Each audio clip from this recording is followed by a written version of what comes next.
Qu'elle tombe du ciel ou extraite des nappes souterraines, l'eau est le nouvel Eldorado.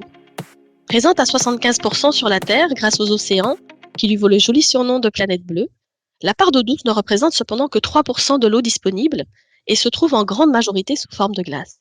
L'eau liquide de nos fleuves, rivières, lacs, etc. représente moins de 1% de l'eau disponible. Et cet or bleu est inégalement réparti sur notre planète. Si certaines régions du globe ne manquent pas d'eau, d'autres, parfois désertiques, subissent un stress hydrique qui devrait empirer d'ici à 2050. Mais dessaler les océans, n'est-ce pas la mer à boire? Eh bien si, et qu'on se le dise, la mer n'est pas bonne à boire.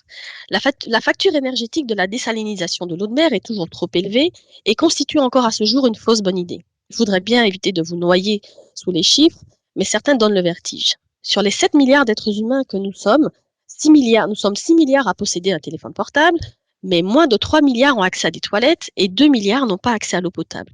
Avec un corps composé à 60% d'eau, nous ne pouvons pas nous en passer. En effet, si on peut tenir un mois sans manger, on ne survit pas à 3 jours sans boire.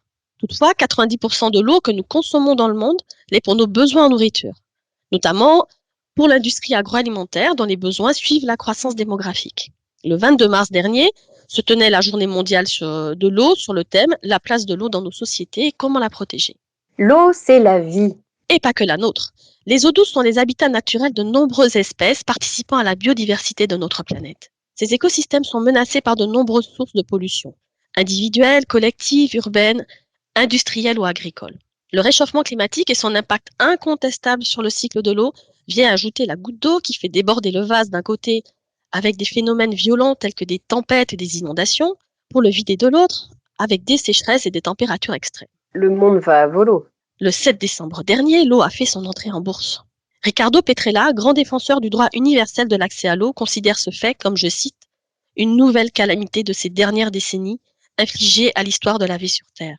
Et quand le puits est à sec, on sait le prix de l'eau. Les tensions géopolitiques autour de la question de l'eau laissent présager que l'eau est bel et bien le nouvel or bleu du monde. Et les conflits seront inévitables si les pays ne font pas preuve de la sagesse de l'eau. Bref, il va falloir mettre de l'eau dans son vin. Certains pays, comme la Tunisie, consomment de l'eau virtuelle. De l'eau virtuelle? Mais pourquoi pas de l'eau en poudre tant qu'on y est? En fait, la notion d'eau virtuelle s'explique par le fait que le pays, vivant 30% au-dessus de ses moyens en eau, importe la majorité des céréales gourmandes en eau. Et pour cause, il est plus facile de transporter 1 kg de blé qui consomme 1000 kg d'eau que d'affréter cette eau en cargo pour faire pousser le blé en Tunisie. En France, bien qu'il existe des disparités en termes de disponibilité, l'eau potable coule du robinet. La question de l'eau est cependant indissociable de l'assainissement, mais aussi des réseaux de distribution. Si en France métropolitaine, il est rare que ce flot vital soit interrompu, dans ma Martinique natale et sa voisine la Guadeloupe, les coupures d'eau sont récurrentes et en raison de l'état vétuste du réseau et empoisonnent la vie de nombreux habitants. Tant va la cruche à l'eau qu'à la fin, elle se brise. L'eau du robinet est l'aliment le plus contrôlé de France. Pourtant, il existe encore une certaine méfiance vis-à-vis de cette ressource qui fait de la France le 5e consommateur mondial d'eau en bouteille, dont la production pèse lourd sur la planète.